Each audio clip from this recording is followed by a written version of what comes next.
changed. I didn't like drag anything out, so it should still be good. Let me just tweet this. Oh, my dog's going nuts. All right, we're good to go. Cool. So tonight we're playing Salerno 43. This is the Zokbon system designed by Mark Simonich, published by GMT Games. Tonight, PA Rob. Where are you from, PA Rob? Pennsylvania. Imagine that. I was thinking earlier. I was like, should I make like a Paw Rob joke? But I just it didn't connect in my head, so I didn't think it would connect anywhere else. Yeah. Good. So I'll repeat what you told me, and that's you've played some coin games, but this is an early, or I don't know about first, but an early introduction into straight up hex encounter. Yeah. That's this will be my first one. Nice. Good. Oh, this is a favorite system of mine. Oh, who do we got? Oh, what's up, Patrick? How are you today? Pretty good. Just getting started. Nice. So Rob? there's two scenarios in this, Rob, and I just picked the shortest one, and we can play as often as we want till we finish it. I think it's like 8 turns in this one, so abbreviated turn. And let me tweet out that we started.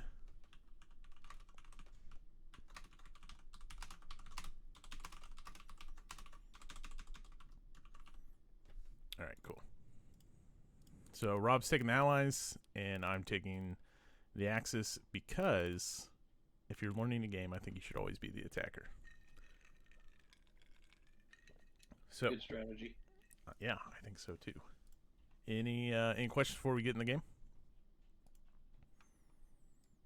Oh boy. We'll just ask him as we go on my part. Okay.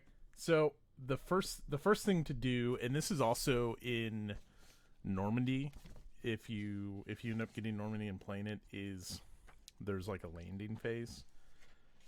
And Normandy has a landing phase and a paradrop phase, and you'll have a paradrop phase on like turn 5. But for now, we are just going to do your landing phase.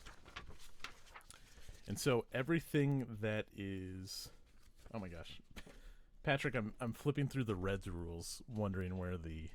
I mean, that's that's close enough. Yeah. Wondering where the landing. Let me just pull them up on PDF. All right. So basically, there's going to be a table here that we will just run through for each of these guys behind an arrow.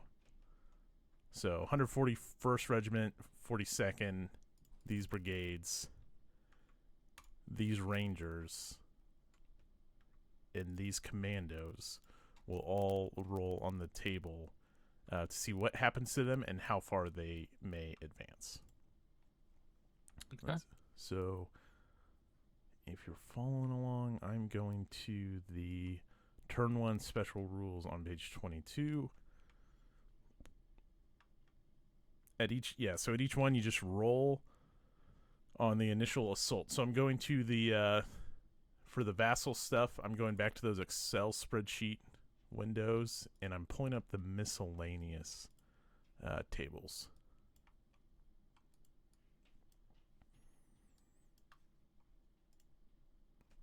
You got those up? Yep, I got him up. Okay, cool. So the top left table is what you're rolling on. So you can decide the order you want to knock them out in. Does it really matter what order you do them in? No. The only interesting thing that they pointed out in the rules is, depending on the result the commandos can get, the commandos can turn around and go for Salerno right away. These troops with a question mark are like untested. I roll a die to see how strong or how crappy they are. Okay. So start with the commandos first, maybe. See if I can go straight into Salerno. Sure, sounds good. So we're using the Rangers and Commandos chart.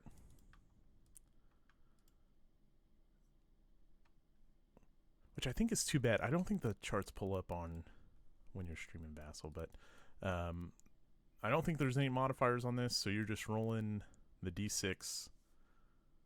And that's the red die thing there. Yep. So I got a 4, advance 2. Yeah, so I think that immediately sets them up for a... Oh my gosh, what's it called in this system? It's basically like an overrun attack, but it's a breakthrough combat. So I think we should come back to those guys and just knock out the others. So the first advance for this wave is always onto their beachhead. So those commandos will advance into Vietri Sul Marie.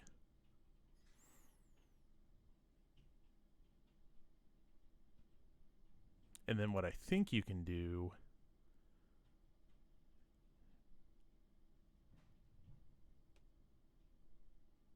I guess you can't. Just checking to see if there's a way to mark them for...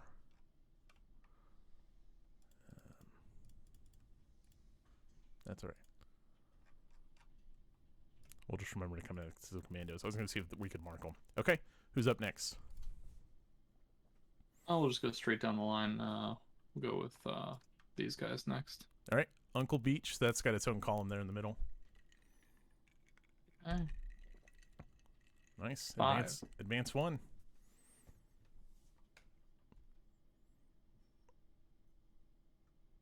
Next one's down. Yeah, so I'll just point out in your stack, you've got the beachhead marker, which has special rules. Basically, it defends, and it can like pull in other units to help it defend. If it's relevant, we'll get to it. I'm just letting you know that's where one of your beachheads is at. All right, so now we're on the far right column, all other beaches. 3. Advance 2.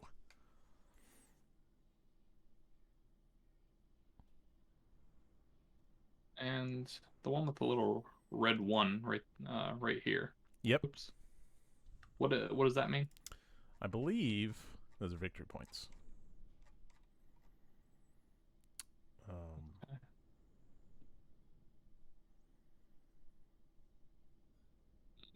Yeah, it's an objective hex, and that's how many victory points it is worth. I guess I'll go there for my second movement then. Okay, taking the airfield. And ones. Another 3. 2 more. Yep. Now, if I'm remembering correctly, the whole Zoc bond thing, I can have a space between them, and that creates the bond still. Yeah, and one thing I'll point out is the Rogers Beach beachhead will have to stay in 2712. Gotcha. I mean, get a they second- can still advance, but So I can still move them a second space. yeah, just not the beachhead. Oh, the specific unit. Yeah, sorry, the specific beachhead counter. Yep.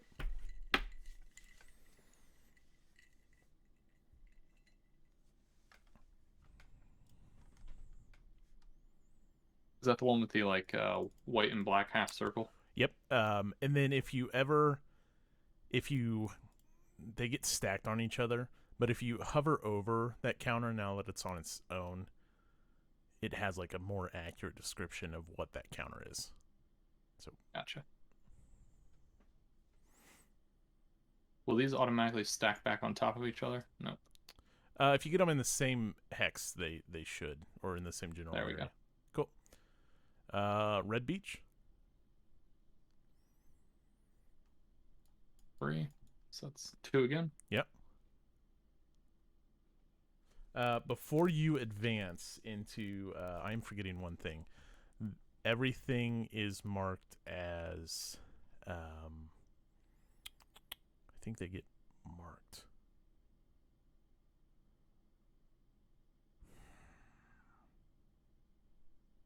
Let's see.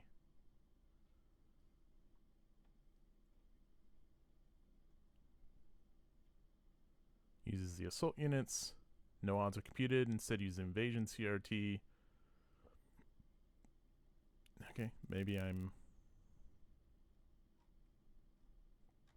misremembering that. Proceed.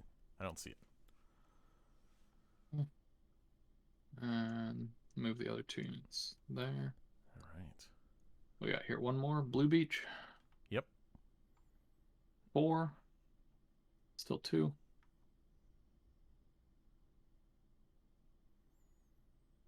Have you rolled anything but 2 advances for your dudes? So far, I think the first Uncle Beach I rolled a 1, I think. All right, and The rest. So we have one more. We have the Rangers going into Maori, and Yep. they roll on the Commandos table as well. 6. So 2. Dang. 1. They don't have like a beachhead unit that has to stay there, do they? Nope. Do I need to leave a guy there for that objective? I see there was a red objective under it. No, so you'll advance, and then as you move through it, we'll just, as you get off of it, we should be able to drop down a control marker to show that you have that. Gotcha. Hey, fellas, I'm going to drop. Have fun. Good luck. Yeah, hey, have fun with your RPG tonight, Patrick. Hey, I appreciate you guys. Take care. Yep, see ya. There's some pass or something that I'm looking for. Trying to see what direction I want to advance. Oh, yeah. Yeah, sure. Where's that at? Chiunzi? pronounce Is that that? what you're looking for? Yeah. There's one. Yeah, Oh, I think right it's there in front of my face. Oh, is that one of the tips? Was to get through that pass? Yeah, hold Yeah. that pass. Yeah, seems important. So I guess I'll advance up there. So I'm gonna go to. Do I still have 1 movement left with these commandos? Yeah. I know I moved 1 to land there. Yeah, so if you want to do a breakthrough attack against Salerno, which they recommend, we can do that now. I have gone to. Oh my gosh, where are the control markers? Oh, here you go. No. Supply disrupted. Allied control marker. Okay.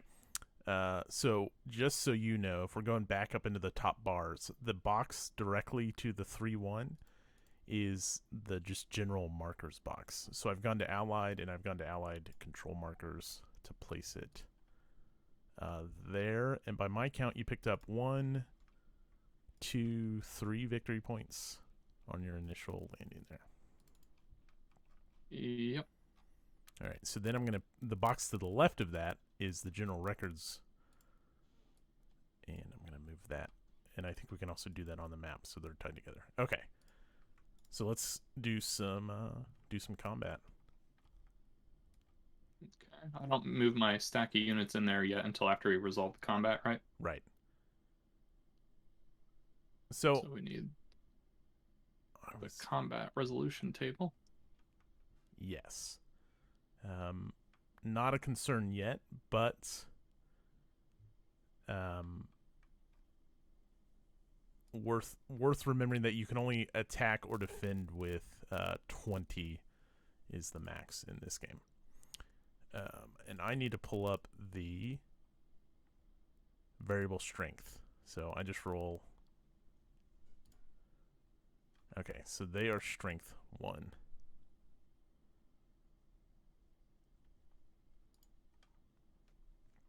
So let's go through the combat steps. We'll pull this up. We'll just go step by step. Obviously, once you get it down, this goes faster than that. So, so we compare your attack strength against my total defense to get a starting odds. So you're 4 to my 1. So left number is attack, and middle number is defense. Okay, and you just add them together since there's a stack, so it would be 2 + 2 is 4. Yeah, and even if you were if you were over in this hill hex, you could still attack with these two guys together. And they attack Okay. at full strength because they're both commandos. They're part of the same main attack force, that's common in all the Zokbon games. If they're all basically from the same unit, they all attack at full strength, and you can have someone like join up with them. We'll get into that more, but so they're full strength to start. So combat results, we're going to start on the 4-to-1 table. So we're going to do... table. Yep, I see it. Okay. And then we're going to look at column shifts. So no one's got tanks involved. Are those guys elite? I think they are. Elite. How do you tell if they're elite? I believe the red box. It means they are elite. So they're red. The red box around their defense number means they're elite. Gotcha. So we're going to shift a column to the right. That's rule 9-7. So we're on the 5-to-1 now. And any other elite. We don't have to worry about rain. No tanks are involved. Any air or naval. You don't have any artillery on the battlefield yet. Looks like you don't get air support until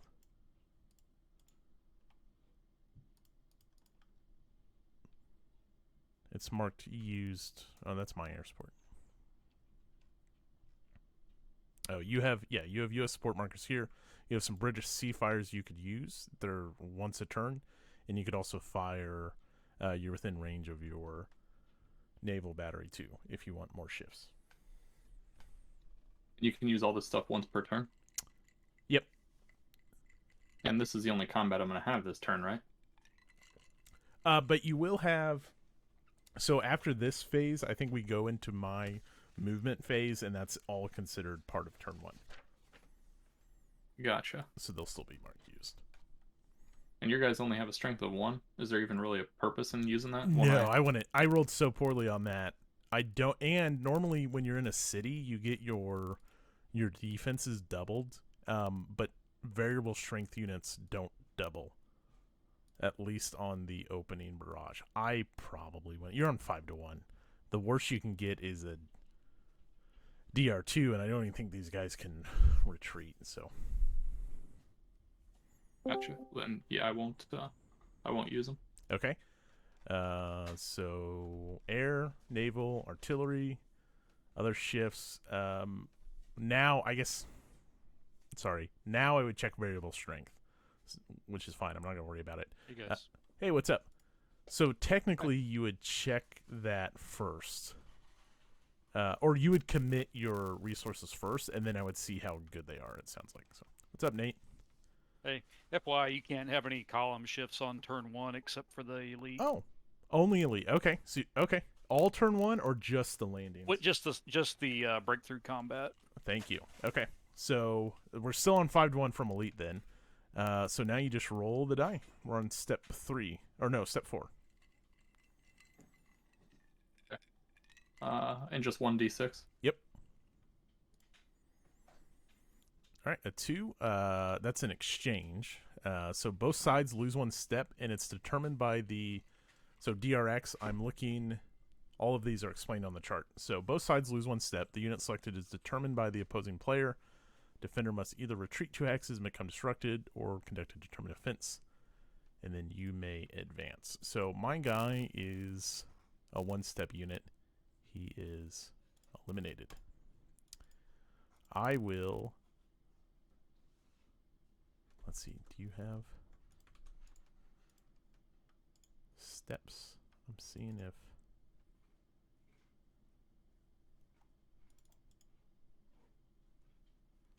No, those are single step guys. So it doesn't really matter. I'm going to pick the 41st Commando Battalion.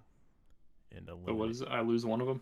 Yeah, and in exchange we both lose and the other player gets to pick. I eliminated my guy since there is no choice. But I blow up your commando there and then you advance into Salerno. Okay. All right, and that's another 1, 2, 5. Great. So So that is the invasion. So then we'll then go to my turn. All of my movement allowance is halved. And then you can only when it gets to your turn, and we'll go back over this, you can only use the tactical 1 to 2 hex movement. So we're constrained this turn 1. And I'm just gonna pull up sequence of play. So we don't check weather. And we're not ready anything up. We're just in the initial German phase.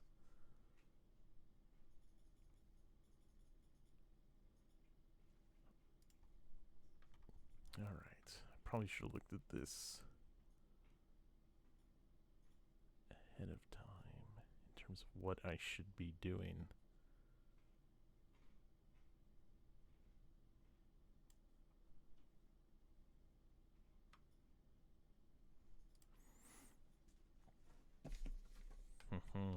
Okay.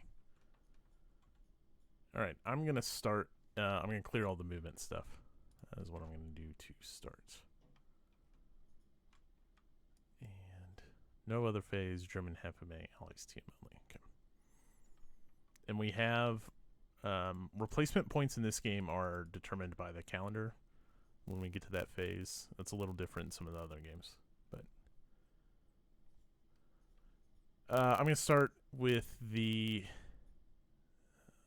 recon group. And they're just going to go half, and they're just going to go into Nocero in Fiori. And then these guys, oh jeez.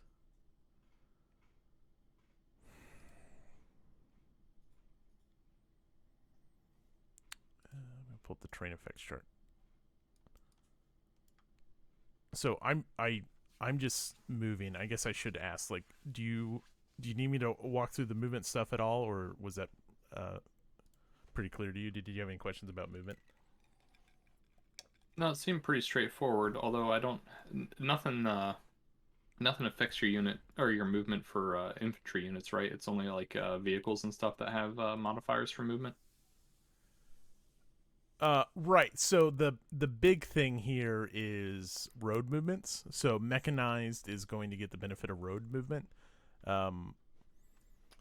Which, like, most everything that just landed for you, other than like your silhouette units, is non-mech, and they will move more or less unimpeded and without benefits.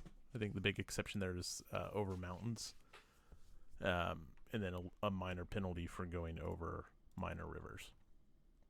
Let's see. This motorized infantry battalion. So his movement's 2.5, but then I round up, so he's got 3 movement this turn. And I'm just gonna assume that motorized infantry is mechanized.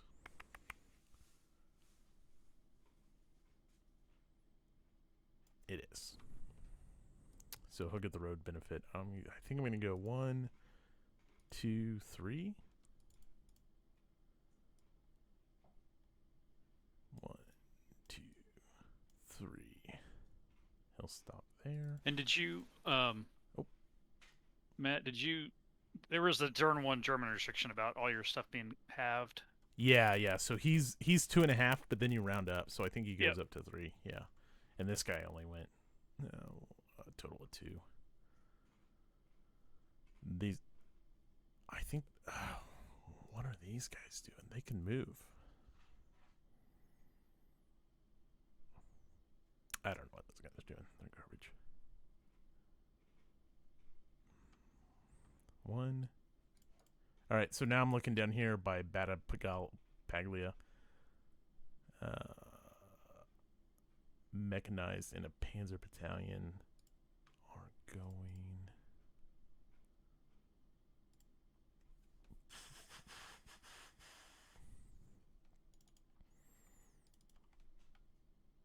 If you ever another little, you see the globe at the top of the screen, Rob, if we're talking about the top buttons up at the top. Yeah, I see the globe. Yeah, so that can like just move all your counters if you want to see the map, which can be handy.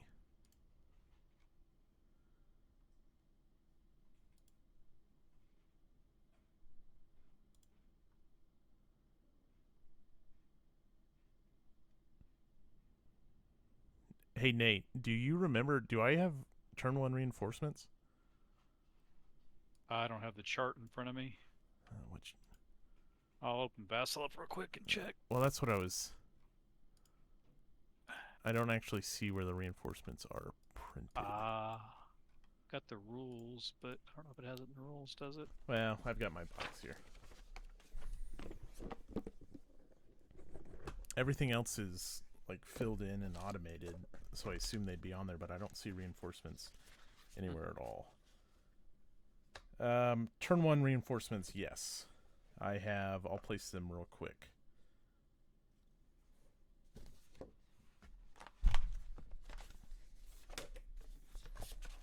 They're on the setup charts, that's where they're at. Where did I see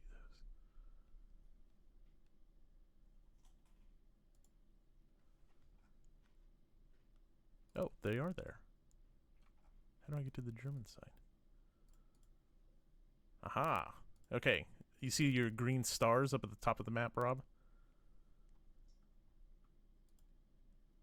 Ours. Next to the Excel spreadsheet looking window.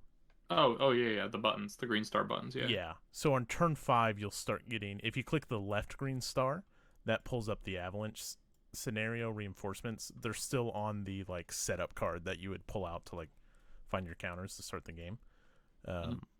Which bless Mark Simonich for including these in his games. So in turn 5, you'll start getting reinforcements. And these guys are coming in on N1. And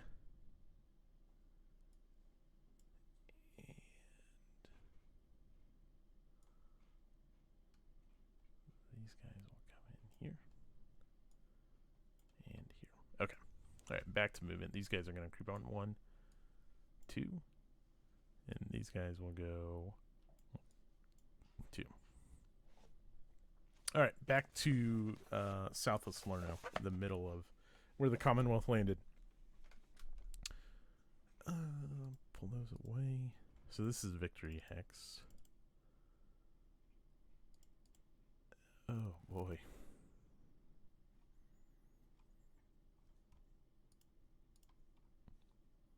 These guys are going to stay put.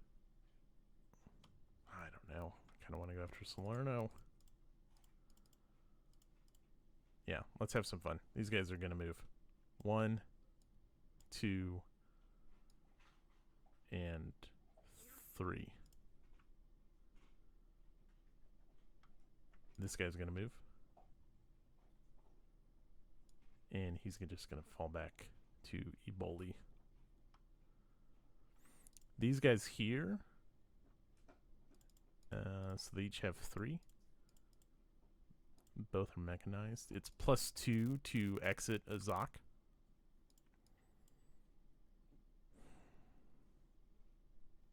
What are they in? They are in Babki.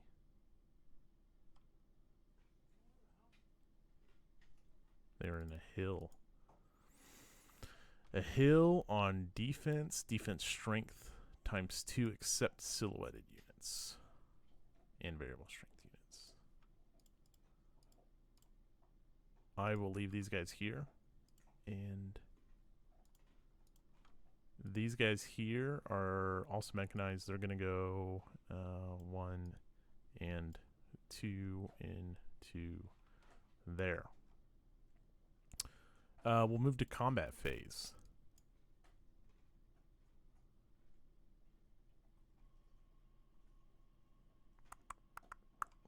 No. You got 6 defense here and 6 there. But you have no tanks. Any other? I don't think there's any combat modifications on turn 1 for the Germans. Just movement restrictions. Sure. It's a war game. Let's do it. These guys are going to attack here. Probably dumb. They're not going to do that. That's dumb. Recovery phase. No one's recovering. Supply phase. So my supply sources are the edges of the map. And so how supply works in this game, and specifically my supply sources are the 2 north entry areas plus any friendly south or east entry area. You can go overland 5 hexes. Let me see. Like,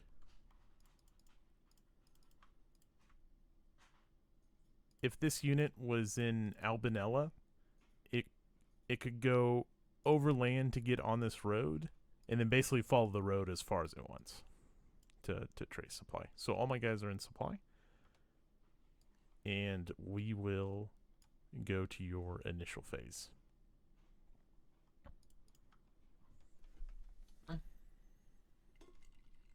And I still don't get any reinforcements, not until turn 6, you said? Turn 5. 5. Well, no, you have the floating reserve. Sorry. You can bring on floating reserve guys. And as a reminder, your movement is limited to tactical. Yeah, so everything in the floating reserve is just waiting, are things waiting to land.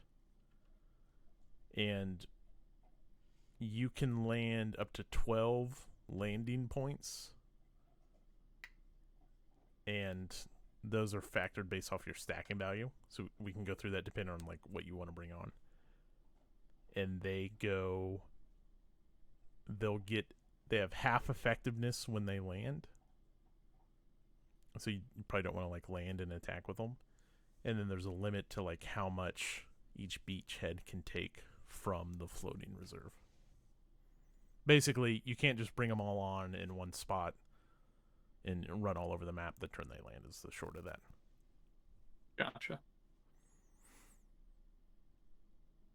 Okay. And that's moving from the floating reserve is during your movement phase. So like you can get these guys off the beach and then follow up with the guys waiting to land. Okay. So initial phase, no reinforcements, no replacement points, and you don't have any artillery. Oh, what? Wonder what?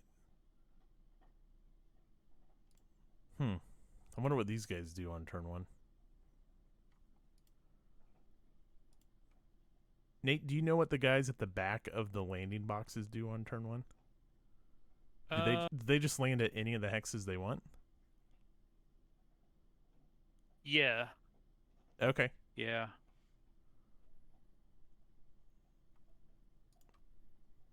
So I think, Rob, these guys like should have landed with other landing parties, so you can kind of park them where they want. It doesn't change anything I would do. Just make sure you maintain stacking. Gotcha. So these guys have to move together as one group. They don't have to. No, because I think you could have said, like, this artillery is going to go with Red Beach, and this infantry is going to go with Red Beach. Like, I think you could have designated where they went. So they don't have to move together, no. Gotcha. I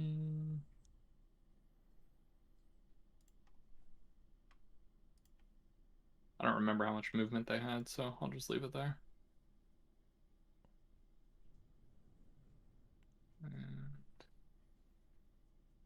Yeah, those are just follow-up units. They're called. Oh. This counts as one of the beachhead spots, right? Down here? No. Just Oh, it has to be here one of and here. these other two. Yeah. Yeah. This is a lot to have in one stack. What do we got here? Yeah, what if you're open to advice, I would probably put each of one of those silhouette units in each of one of these stacks, because each silhouette unit is the first one in each stacks for free. And then this is artillery, so as long as it's within full range of whatever you're trying to attack or defend, like it doesn't need to be on the front lines, and you probably don't want it on your front lines. And this is just an infantry unit? Yeah, that's just an infantry unit. So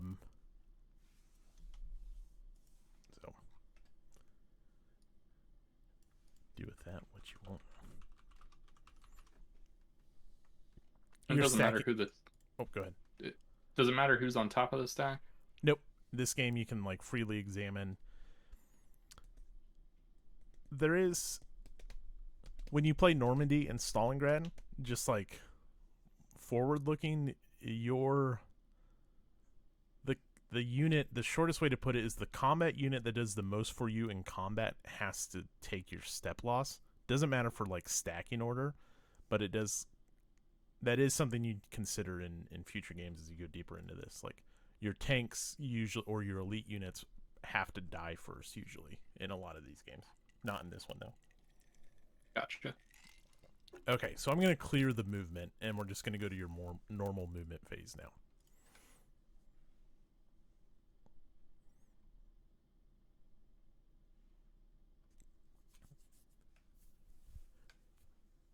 We're on the movement phase now.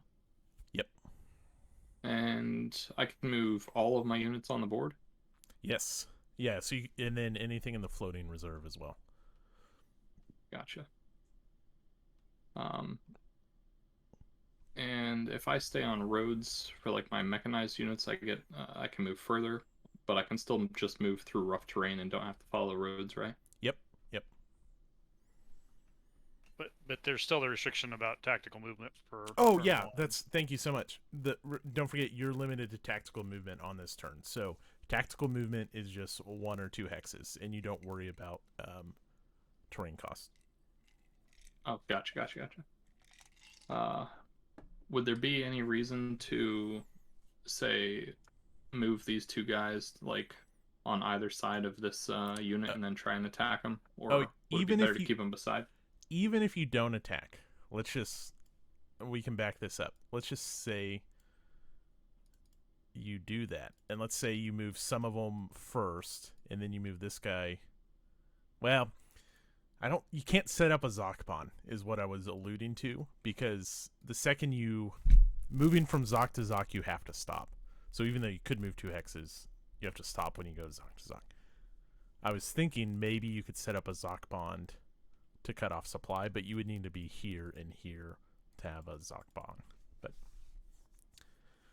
well, you get 2 movement, right? So couldn't I move this stack to here? No, normally you're right. When you move from one portion of a Zok to another portion of a Zok, you have to stop. Zok zone of control. So if you move like that, you just have to stop. Gotcha.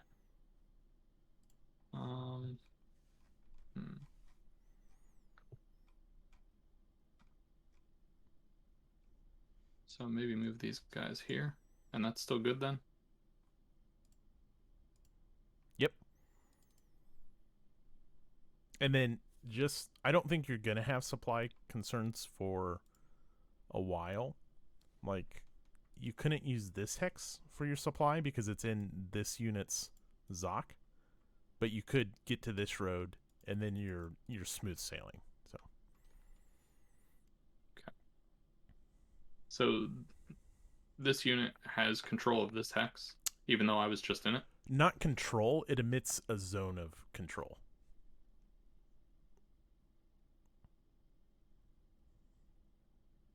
Okay. And so is there any point to moving this stack at all, or should they just stay there? If you want to clear the beachhead. Oh, so I can get more guys in, yeah? Yeah.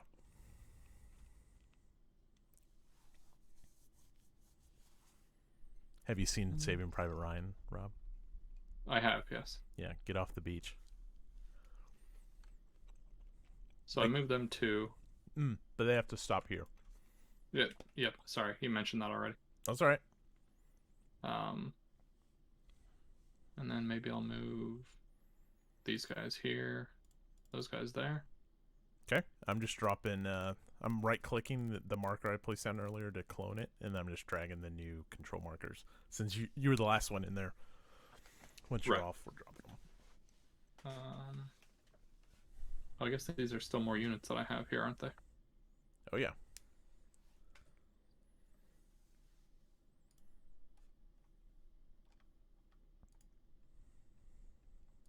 Nate, have you played Stalingrad?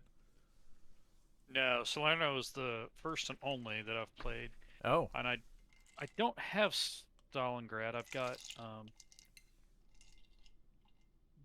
Normandy and Holland, maybe.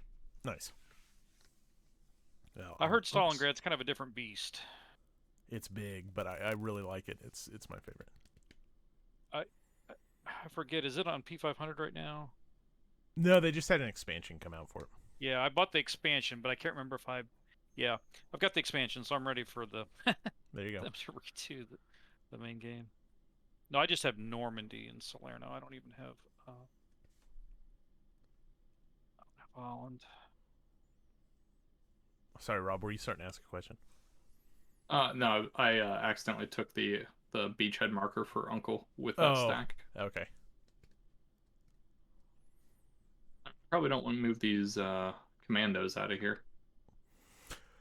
No, I think you. So this is my first time playing Salerno. I think you want to hold Salerno. So probably not.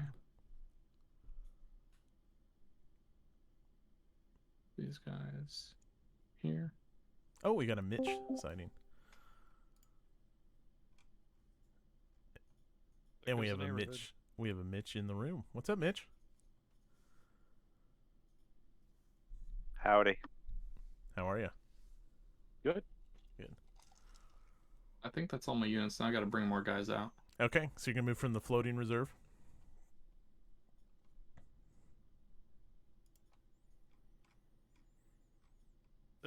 And I'll just mention the benefit of holding on to Salerno is it's a port, so you can start landing units there, as well as beachheads. Yeah, so beachheads can take 3 landing points, and ports can take 3 landing points per beachhead. Well, Salerno is reduced to 1 if the German unit's within 2 hexes of it. Oh, nice. Yeah, 18.4.4. Thank you. Is the white number next to the port symbol? Okay, so those are on the map. That 3/1. Yeah, right there. Yeah, but you could learn at Vietri Sul Marie, and you could do 1 landing point there. So landing points. Let me see if they're in the module, so we can miscellaneous tables. That'd be really helpful if it was in here. It is. Okay, so if you go back to your Excel spreadsheet looking button, whoops, didn't mean to roll the die, and click miscellaneous tables, at the very bottom left is the landing point value, which is based off stacking point value, but is not. It is tied to. They're the same unless they're a 0. They count 1. If that makes sense. So I can land 1 unit there? You can land 1, and then you have a total of 12 landing points per turn. Okay. I don't have any mechanized units in that area. Would it be smart to bring one of those in, like my 325 tank or something? Yes, for probably a couple reasons. One, because they're tanks, which is awesome, and then 2, the real reason is to ignore to negate the tank shift.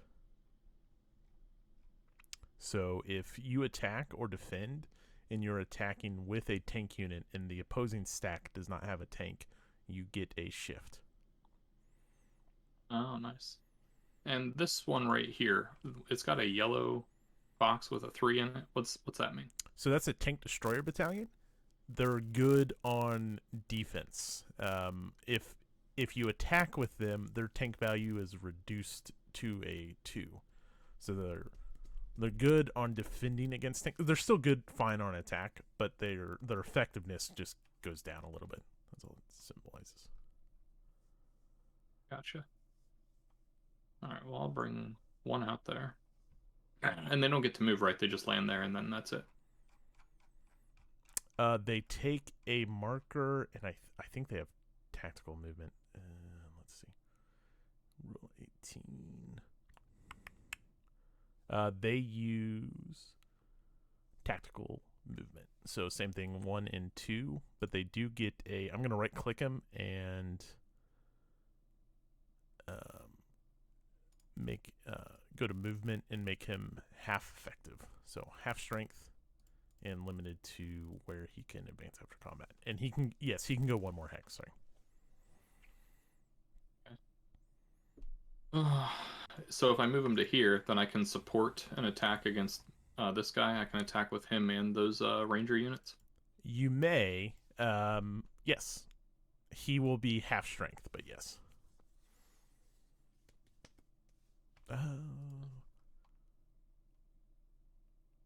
Yeah. Oh, that is a Commonwealth beachhead. So only Commonwealth units can go there? No, you can use it, but you're disrupted rather than they wouldn't be able to attack. But it doesn't look like it doesn't look like you have any Commonwealth tanks is the downside to that. So yes, you can land there. The downside is they're disrupted, not half effectiveness, and disrupted units cannot attack. Gotcha. Okay. Well, that's only one, and I get 12. Did these floating reserve ever get replenished, or once I use them, they're gone? You'll get reinforcements and stuff, and reinforcements, I guess if you don't place them, maybe go there. And you can also, I think technically you can go from land into the floating reserve. I don't know if you'd ever need to, but I think there's some in the rules about doing that.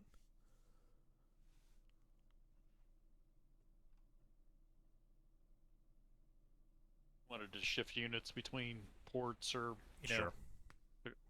across the sea to get more movement. You could do that, but like a north to or south to north or something. Gotcha. So did you still want to leave this guy on? Would it be smarter just to move him back and leave him there? Yeah, I mean the risk is he's going to be disrupted, which kind of makes him a target. If you do bring him on, I would not put him within combat range. So just leave him here in the port hex. Yeah, if you want to. So he's going to be marked disrupted.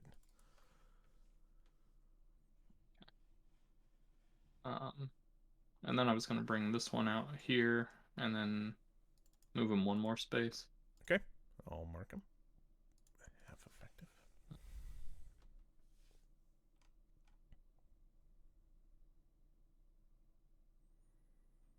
So the X's are infantry, the ones with just the dot in them, like this one. Artillery.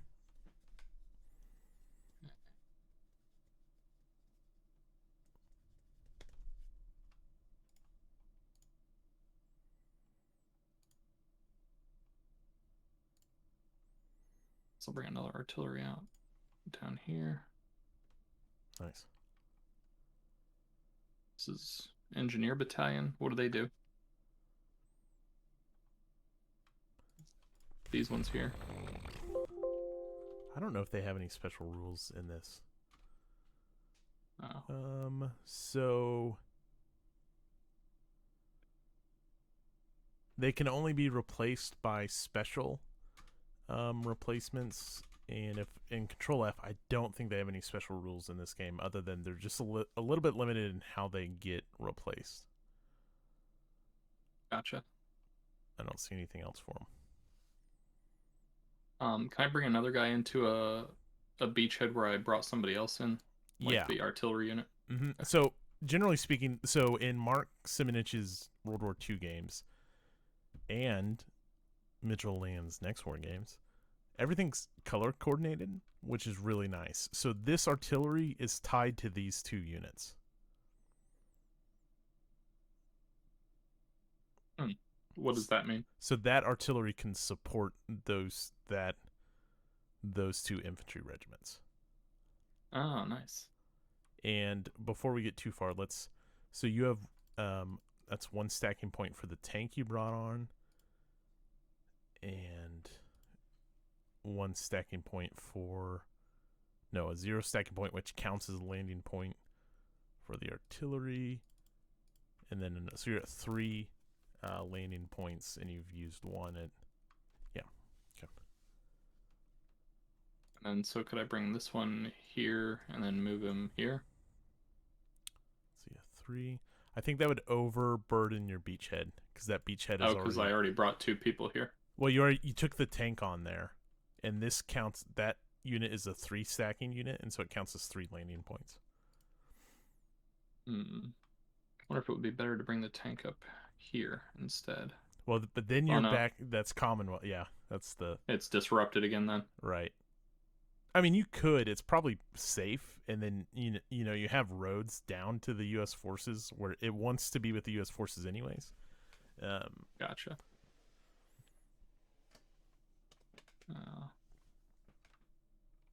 So this beachhead's done. I can bring some Commonwealth units to this beachhead. Well, let's bring some of them. This one is not done. Like, you could bring this one. That's 2 landing points. So this Red Beach specifically has eaten one of its 3 landing points. So you could move the 157th there, and then move them here for my second movement. Yeah. So half effectiveness. This one has used one of its 3 as well. If you wanted to add more, you don't have to. So I could bring this other one out? No, because then you're a 3 stacking, the black square, 3 stacking points is 3 landing points. I see it. I see it. So you could do the tank. The tank counts as 1, and it's a 1 stacking point. Other than it's free stacking, yeah. All right, half effectiveness. I wasn't keeping track. Is it full now? Did I use all the stacking points? It's eaten 2 out of 3. So I could bring out this guy. Yeah, engineers can come out. All right, so they're move it here. Full. And so you've used 3, 6, 7. So you have 5 landing points available to you with Darby's hasn't eaten anything. I don't know if I necessarily put anything up there. And then you can land the Commonwealth stuff.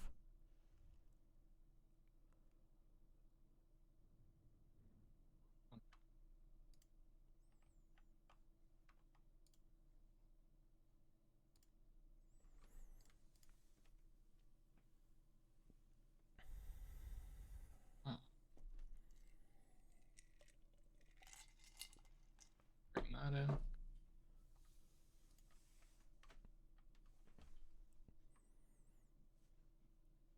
Hey, Mitch, what do you call a sync pack when you add a cherry to it? Let's say what again? What do you call a sync pack when you add a cherry to it? I don't know. I thought you came up with some. Oh no, I took out. I just put bourbon and rum, and a dirty cherry, and called it a Navy revolver, because that's basically a revolver. Fair, I like it. Cut out all the extra sugar. Yeah, I eased off it a little bit. I don't have cubes, so I found out what was in a cube, and then I halved it tonight. It's pretty good. So I brought this one out, which is a 0, right? And then I brought this one, which is 3. Yeah, so this one came on here. This 0 actually, it's got to go on Uncle Beachhead. You have no Beachhead at Sugar. So this one's eaten 1 out of 3. You could bring on all the Brits, the rest of them at Uncle if you wanted. I don't see any reason why you wouldn't. Just drop the other ones on there as well. Okay. And are they all artillery, looks like? Yes. Would it be smart to move one of them over to the other beachhead to cover more area, or how far can they fire? So on the artillery, their range is the circled number on the left, and it's to the hex. So if you're attacking, it's to the target hex. If they're helping out in determined defense, it's to the defending hex. So these guys up here have range 4. This guy has range 5.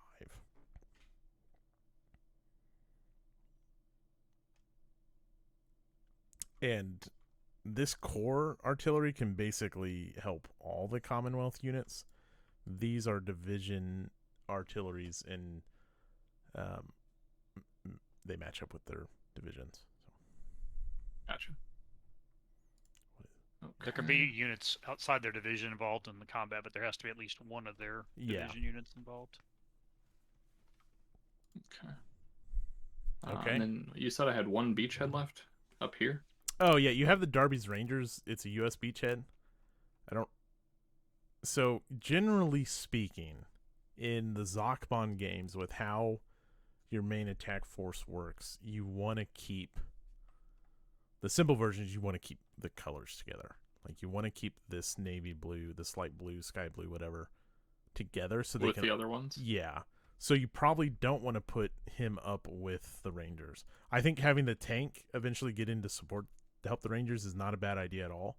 And then 6 core artillery can help all of the division guys down here. It could help up here. I don't know if I would, especially because I think a lot of German reinforcements are gonna pour in from the north to start. I think. Gotcha. I probably would. So I probably should have put a different artillery down here. Like I probably should have put this artillery down here then. Well, I think you have plenty of artillery to start. I meant like instead of one of the ones that I have down there. No, I don't think so. I mean, everything's the upside of this artillery that you left behind is it has longer range and it's more flexible in what it can support. I'm talking about the 6 core artillery. On turn 1, I don't think it matters. I think moving on the division artillery is perfectly fine. Okay. All right. Well, then I think that's good. All right. So now we go to combat.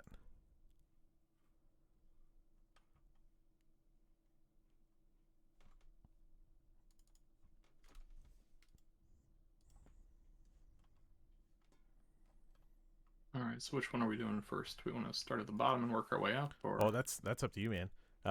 You said bottom, so if you have attacks down there you want to do. Now, I have to be directly adjacent to somebody to attack them? Or Yep. could I, like, attack these guys? No, because I'm not adjacent? Correct. Alright, well then I guess we'll attack him. Okay. So, in this game, you choose a main attack force. Generally speaking, you want that to be the force with the most presence, which is probably your 36th division, your tan guys, because you've got tan guys here, and you've got tan guys here. And the reason for that is everyone in that division or with that color coding is going to attack with full strength. You can then pick a second unit to tag along with that division. Meaning, let's just say this tank here could then also tag along with 36th Division to contribute its full strength. Everything else, I'm going to scoot this beachhead back for you. Everything else that attacks is going to attack at half strength, and halving is cumulative in this game. So this 45th Division guy that's half effectiveness I just moved out over here, he's going to be halved to 2 because he's not in the main attack force, and then he's going to be halved again because he's half effectiveness. So he's going to contribute to the fight, but you probably don't want to pick him to be the main attack force. Does that make sense? Yes, that makes sense. Okay. So the first thing you want to do is declare your main attack force. And that's where I would pick like the division, the 36th Division. Yep. And not like the actual stack itself, just the color. Right. Yeah, it's the whole unit designation. So they don't even have to share a hex. Then yeah, that makes sense. They're the ones that I have the most of in the area. Right. And so that's why I keep saying main attack force. It's main assault force.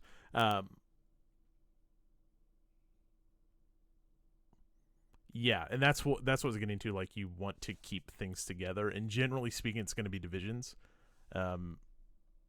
With like, this isn't a division up here, but so yeah, okay. So you're picking the 36th, right? Yep, 36th. Okay. So, who are you? Are you coming with all 4 hexes? Yeah, might as well, right? Yeah, especially with this game's more lenient on how you pick your like main guy. Like I say that who takes your loss, so you might as well, in my opinion, come with all of them. So we'll start at the top. You've got who's your tag along, meaning who's your one free unit that gets to contribute their full strength. Should probably take the tank then, right? Because the tank's not part of that. Yeah, I would pick the 3-3, this 191st Tank Battalion, because the other tank option you have is the Tank Destroyer, and they're just not as good on attack. Gotcha. So we'll count here first. You have 6. The Tank Destroyer Battalion is halved, so 7, 9, 13 in that X. And that's just the left number, right? Yeah, left number for attack. Down here, I'm moving to this hex next, 16 because that's your tag along. 18, 20. So we'll stop there because 20 is your max strength, right? Gotcha. This first stack, you have what do you got? 6 for the main guy, and then 4, and then 2. Yep. And so wouldn't that be 12? But the Tank Destroyer can tag along. He's just halved. So he's still throwing his strength in there. If you want him to, you don't have to attack with him. Oh, gotcha. This other tank just comes at full strength, but then the other one is half strength. Yep. That makes sense. Okay, I'm tracking. Yep. So 20 is your number, and I've got 3 and 5. The only other consideration would be for elite, but you don't have elites in this battle, so we don't have to worry about them. I've got 5, but so we're gonna start at 20. We can pull out markers for this, but that seems silly to me. So 20 to 5 to start, but I think I'm gonna be modified.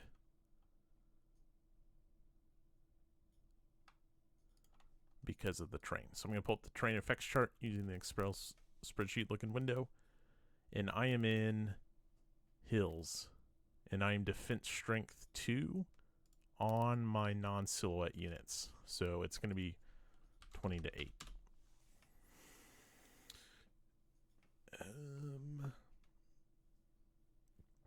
Let me pull up the combat results table to see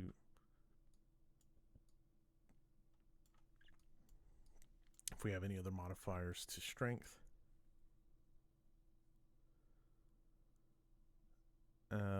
Nothing's coming across a mountain hex side, so we don't have that. No rivers are involved.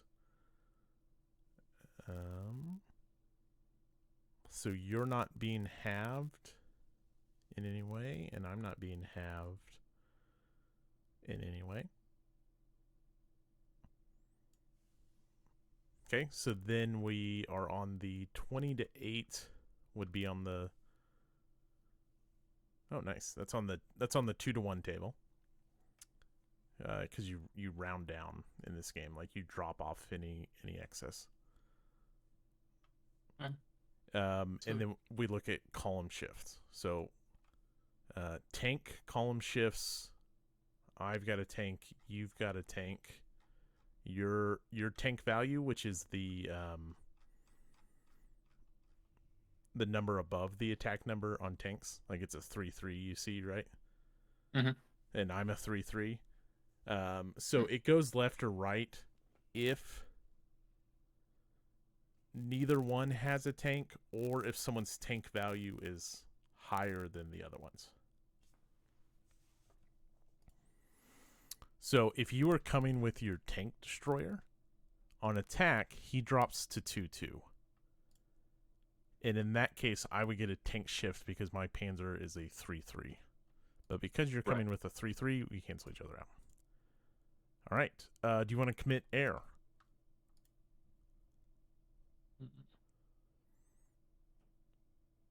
Well, we're only in the 2-1 column. Would the air shift me at all? Yeah, would it make my odds better? Yeah, you would go to 3 to 1?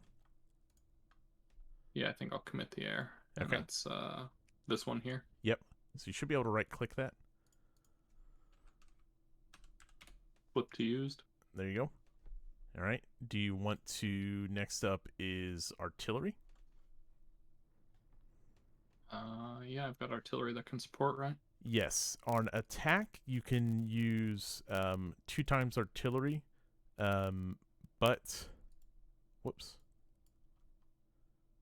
So I guess this is where you may want to commit more than 20. Like if you commit this guy to the battle, he doesn't add anything to the strength, but he lets you use the 45th artillery. Yeah, I'll use him. That sounds good. Okay, so you can use both artillery, so you can get up to 2 artilleries in combat if you want. So that would be 2 more shifts if you wanted up to 5 to 1. Yep, I'll use them. All right, so they should be like flip to use, or I think it's you go to other than flip them. Other flip, yep. Okay, so we're up to 5 to 1. Okay. Are there any other modifiers I can get? You want to use your navy, the navy? So the interesting thing about navy is they have to be within 2 hexes from the non-playable area. So from here, 1, 2. I think that guy's out of range for The Navy. The navy. Well, I guess I won't use the Navy. It's not. Elite shift. So elite never benefits the defender. So it only ever helps you on attack. So we have no elite shift, no naval support. We did artillery support, air support, tank. All right, those are all our shifts. I don't have variable strength, so now you roll a d6 on the, what do we say, 5 to 1? Oh boy. Yep. Oh boy. So DS is like defender shattered. Yeah. So DS we drop down. It's the top left one. Defender loses 1 step. I'll be able to pick, and then, oh nope, the unit selected is determined by the attacker. Reading the rule explains the rule. Surviving defenders must retreat 4 hexes and are marked in full retreat. No determined defense is possible. You may advance up to 4 hexes with mechanized units and 2 hexes with non-mechanized units. So do you want to? You can kill my tank destroyer, or no? I mean, you can kill my Panzer, or both of them are 1. No. Or you can knock a step on the mechanized. Well, that's a tough call, but I think I'll kill the Panzer. Yeah. All right. He is eliminated. This guy goes to combat full retreat. Okay. So retreat rules in this game are you just have to follow a precedence, and you can never retreat across the Zachbahn. So if you had a guy here, this guy he could do like I think he can still do a desperation defense. Can't do a determined defense for sure. And I can't retreat twice in your Zach. And I have to move away from you. And I don't think hills have any effect on retreat, but I'm just going to double check real quick.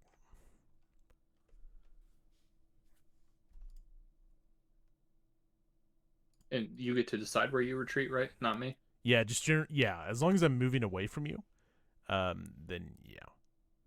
And then I can go into a Zach on my first hex, but then I can't stay in that Zach. And then I have to end in supply if I can. I can't, if possible, I have to avoid retreating across mountain hex sites unless there's a road.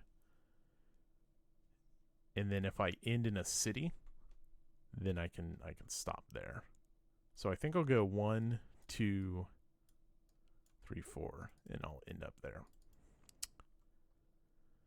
So you went 1, 2, 3. How do you count those movement again? So in retreat, it's just 4 hexes. You don't worry about movement. And then you can, if you stop in a city, which I'm not. Do I have to go further? Whoops, I didn't mean to ping. 1, 2, that's further. 3. I don't think I can do what I just did, because from Calor to here is not further away. So I think I have to go like that. 1, 2, 3, 4. Ugh. Okay. Did you go could you go 1, 2, 3, 4? The problem with that is this to this is not further away. Oh, yeah, you're right. I would say. So I think I got to go there. And then now you can advance and you have options for sure. So mechanized, what do we say, can go 4, and then non-mechanized can go 2. I think your only mechanized is the tanks. Okay. And I would have to split them out of the stacks, right? Yeah, they can advance separately, or you can advance as a stack. Just if you advance as a stack, you advance with the slowest. But if I advance separately, then I could advance the tanks 4, and then the other units. What was the number again? 2. 2. Could I link the tanks up with each other? Like move the tank from this stack and that stack and have them meet up with each other and form a new stack? Not only can you do that, if you wanted to, you could meet this tank here and this tank here, and then start them on a breakthrough. The problem is, I think with full retreat, I'm going to be out of... So breakthrough, like, you get points equal to your advance. Okay, so you have 4 advance with those guys, so you have 4 points of breakthrough actions. So it's 1 to combine up, and then 2, 3, 4 to go there, and then you wouldn't be able to do a... If you had gotten a result where I had retreated there and this guy had advanced 4, you could link those guys up and, you know, keep pounding that guy.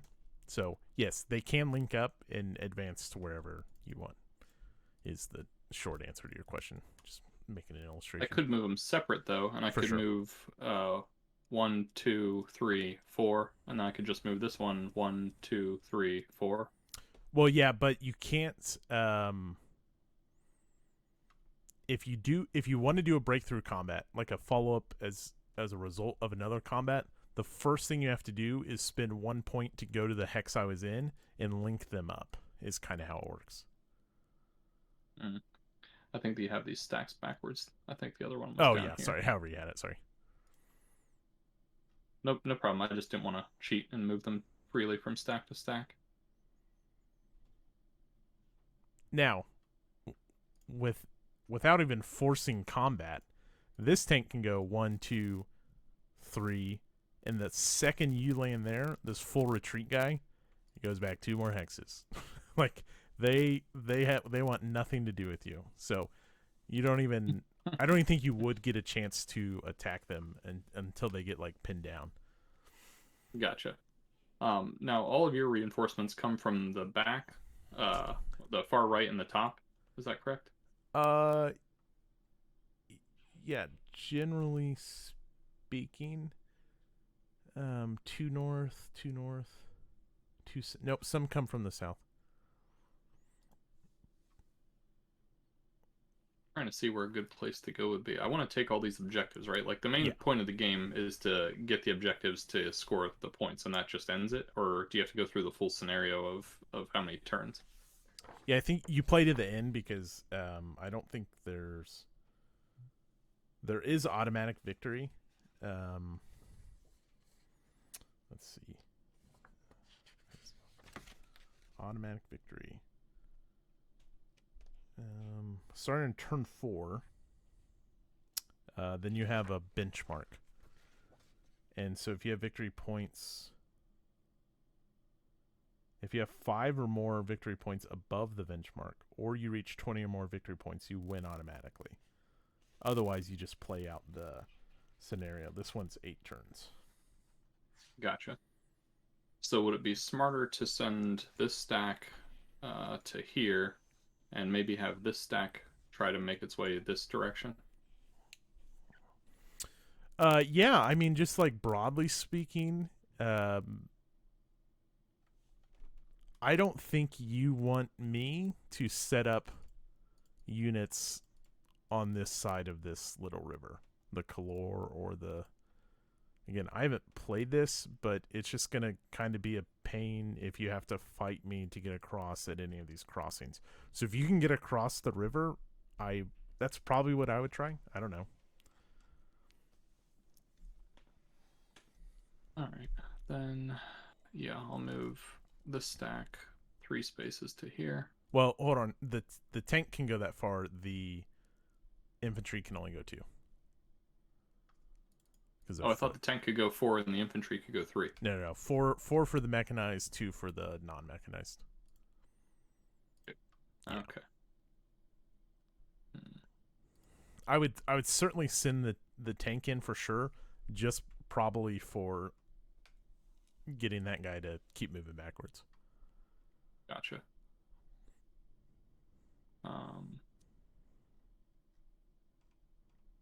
Okay, then yeah, I think I'll keep the tanks split up just for some faster movement. Oops. Okay, so the second that happens, this guy's gonna go 1, 2. Nice. You picked up another victory point. Oh. That was 1, 2. That was 3 movement. And you said they get 4 movement? Yeah, 4 for the tanks. Yep. They could go 1 more. And if I want 1 more space, you still won't move, right? Because I have to be right next to you. Yes. Okay. Or could I go here so I'm across the river? No. So tanks have to, if they don't go over where there's a bridge, have to like tactical move across a river. Okay. So I could move there. And let's move this tank. I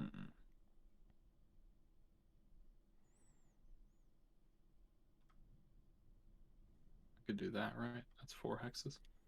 Yeah, hold on. Let me see if advances hexes or movement points.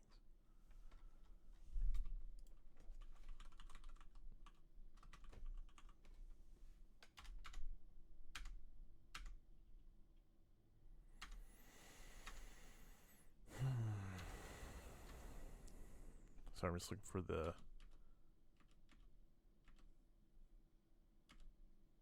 Okay, so it's a 4 hex advance.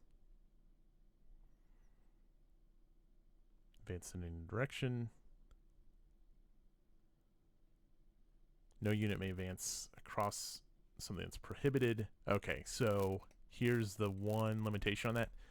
Units must stop and end their advance if they enter a hill hex unless they enter and exit via road, in which case the hill has no effect. And there's also, I think, Monte Soprano does some stuff. So he probably needs to follow a road, or these hills, this like tan stuff is going to make him stop if you start off-road in it for advance. Okay. So he has to follow a road. Does he get to move further on a road? No, it's still 4 hexes, but the rule in Salerno is if you advance into a hill hex and you don't follow a road, you have to stop. Gotcha. So I could still get him to go 1, 2, 3, and then I could just go 4. No, because then you're off-roading it in a hill. You go 4 to there. Oh, he's still in the hill. Yeah, that. Oh yeah, yep. Mm-hmm. The dark stuff is mountains, right, and the light stuff is hills. You got it. Okay. The infantry. And they can just move off road if they want. They don't have to follow the road. Same hill limitation, and that hill limitation is strictly a advance after combat limitation. And I'll be reaching out to that podcast for that free plug to make sure I get my. So I could go 1, 2. Yep. Now, if there was no road here, just for example, if this was just clear terrain, these guys could hoof it over that clear terrain if there was no road there. So since there's no road connecting these 2 hexes, they could go 1, 2 if you wanted. That's where I was thinking. Oops. What are you thinking of? I know you're only half turn in. What are you thinking of Vassal so far? It's easier to use than I thought, but that was just me kind of stabbing in the dark when I was trying to learn it on my own. But having somebody walk me through things and explain it to me, it's not too bad. It really isn't. I mean, it is outdated in a lot of ways, but it's not that bad. Yeah, I mean, it has its advantages and disadvantages. Just like other platforms, like TTS has some cool advantages and also some big disadvantages. But they each have their purpose. The biggest, you joined at a time with this, and that was life changing for Vassal. For a long time, only the advanced squad leader, which is Vassal VASL, had the pinging, and now it's uniform. And Gotcha. seems necessary. I think that's all the units down here. Okay, this guy, we said he was in the attack to get his artillery, so technically he could advance, but he can only advance 1 hex because of the 1 AAC counter on top of him if you want. So a single hex. Well, you might as well move him, right? Yeah. Probably don't want to move him into a hill hex. Maybe I'll just move Well, him other than this is roaded, I mean, I think that's fine, but this at least has roads. I think it's fine. That's true. Do I need more guys down south, though? I guess you have this random guy down here. I'm worried, like, what's he gonna do? These Not guys much. Here. Those guys, that guy himself is probably more worrisome than those 2 guard units combined. Yeah. Yeah, maybe I will move him onto the road. Okay. All right, I guess moving on to our next battle. All right. Moving up now. This one. Nice. Okay, so I'm 3. I'm in a city. I think there is no tank shift in this city.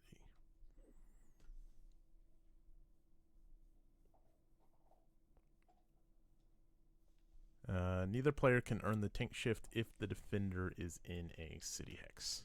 So I'm in a city hex, and Okay.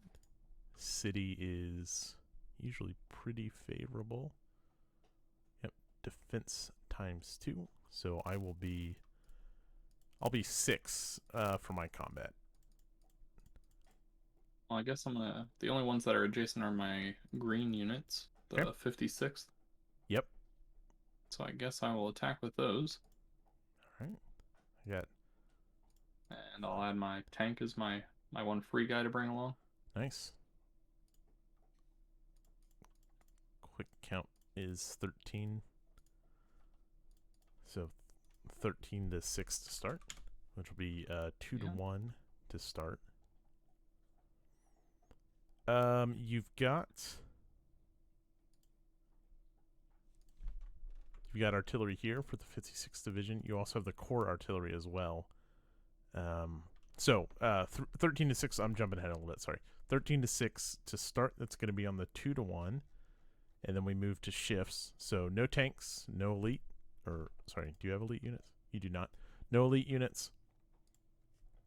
Do you want to contribute artillery? Oh yeah, gonna use that artillery. Both of them. Yep. Okay. So you'll flip. Yep. So that'll move find you. the other one. Yeah. The green one. Which Yeah. one is it? It's right here. I think I did the right one. There we go. Yep. So 2 to 1 goes up to 4 to 1. You've got Commonwealth Air if you want it. Oh yeah, you know it. All right. 5 to 1, and then we're outside of range of. Can't use that. No big deal. We don't need that. All right. 5 to 1. Roll it. Ugh. Oh, that's oops. Highlights turn off. I don't know why you hit there. Combat results. A 1 is a DR2 advance 2. So DR2. The defender must either retreat 2 hexes and become disrupted or conduct a determined defense. Okay. I'm going to conduct a determined defense. So, determined defense is basically you ignore the retreat and you stay in that hex. And generally, so I'm still in the combat results table. The cities are favorable to that. So I'm going to flip my 16th Panzer Division to contribute a +1 defensive support. So that's a DRM die roll modifier. I'm elite, so that's +2. But we are on the 5-1. We're in the orange box, which gives it a -1. So I'm a +1 on the determined defense table. And I want high, a 6. So defender, I inflict a step loss. That's good. And then I also take a step loss, and then I hold. So I take a step loss. I will blow up your tank, since I get to pick. Well, you get to choose. I do. That's the 1 star on the determined defense table. Okay,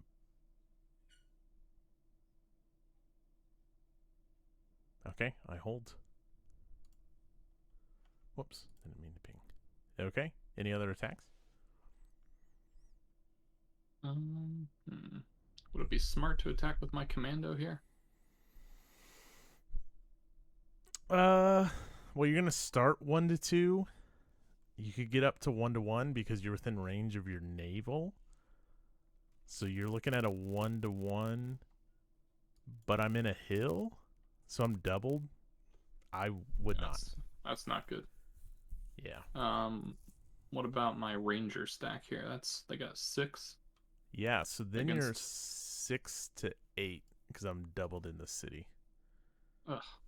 Yeah, to get in that tank up there would be nice, and maybe some other troops. Yeah, I think I'm probably good on attacking then. Okay, so that's it. We're gonna go to recovery phase, and I think looking at any units that aren't in an Ezok increase in combat effectiveness. So like this disrupted guy, he's not in an Ezok. He's gonna lose that disrupted marker. No one else on your side has disrupted markers. Gotcha. So like this full retreat on my turn will then like improve to disrupted. But then you also get rid of all your half effectiveness. Hey, random question. Yeah. Not really random, I guess. More like hindsight. If I had brought in this tank to this beachhead, since it's an allied beachhead, would that have been like 1,000 times better because he wouldn't have been disrupted then? Oh yeah, I didn't even think about that, and I'm sorry. Yes. That's also, no big deal. and we can rewind that. The other advantage of moving this tank onto this beachhead is he could pop over and capture that port, and then so he can go half on his next move. Actually, on his first move, he could go half. Or no, he's tactical move. He could go 1-2. So he would have landed. He would have landed here and then moved there and grabbed Almafi, which you may want. That's probably better. And I'm 100% okay with retconning that. Okay. Yeah, I only just thought of that. I don't even know why. Yeah, because you had mentioned that it was an allied beach. Yep. And then he can cruise up and stack with those guys. So those guys, you can stack 6 of the black boxes, and then he stacks for free. And so that's probably good, maybe a good spot for him. So then I think I can hit this button, and it clears up all of your half effectiveness. So we didn't have any replacements and truck markers. Then we go to supply phase. I don't think we have anything that's... So they have to trace back to a beachhead or any friendly controlled beachhead or port. So I think all of mine can trace a line back, right? yeah, I mean they can all get to a road. I don't know if supply is going to be a very big issue.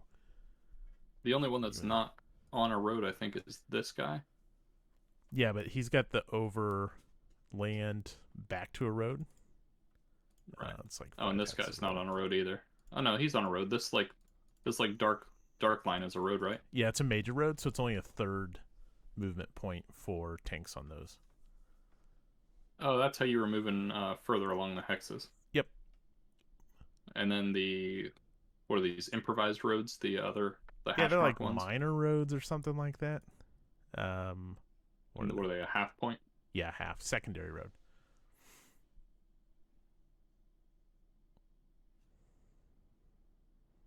Oh, there's something about the 8th Army sector we can worry about in the future.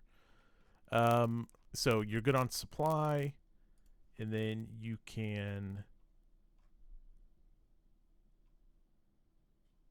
flip artillery with supply points. That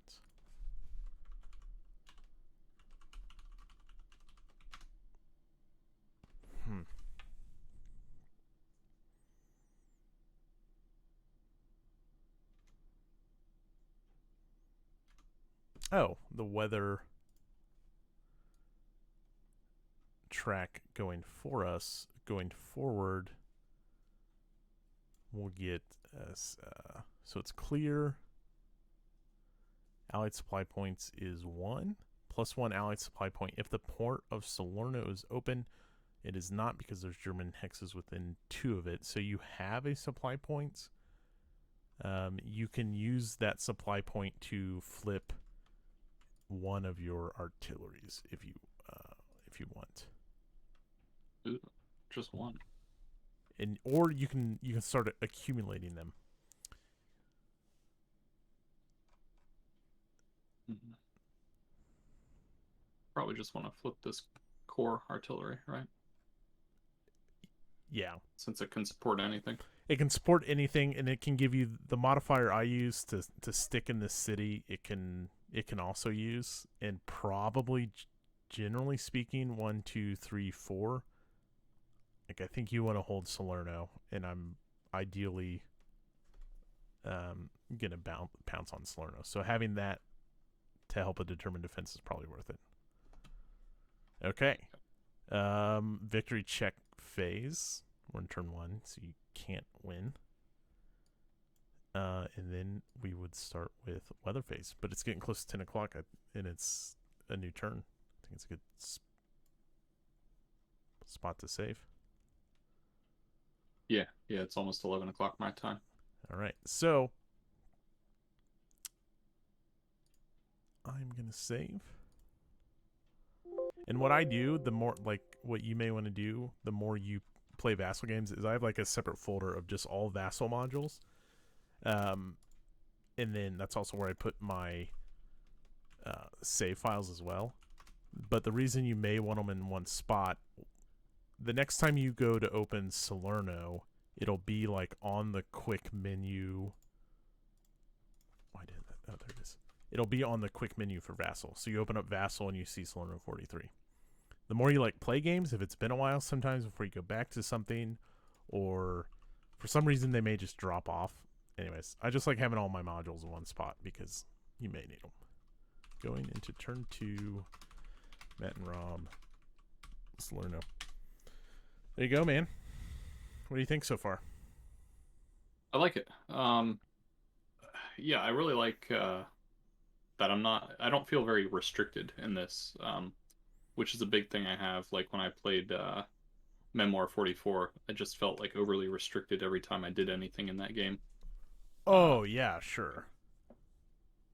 Whereas this one, I can move all my units. I can kind of do whatever I want. I can blow all my resources like I've been doing every turn. I'm not sure if that's smart or stupid, probably dumb, but I'm allowed to do that, which is nice.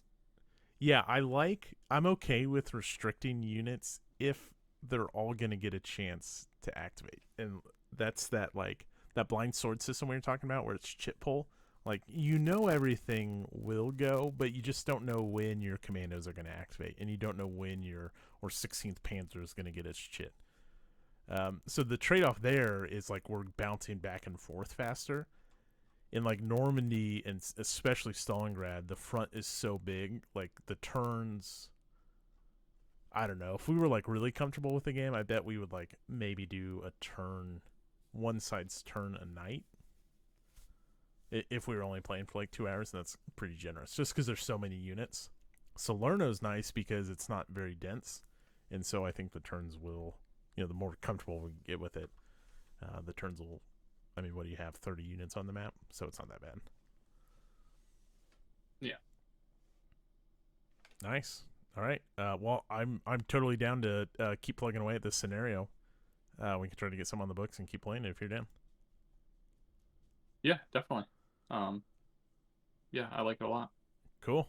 All right. Well, have a good weekend. Thanks everyone who stopped by. Nate, thanks for your advice. Hey guys. Mitch, thanks Yeah. for dropping by. Ben. Yeah. Glad you guys had fun. Yep. Have a good weekend. Yeah, you too, guys. See ya. Yeah, bye. Yep.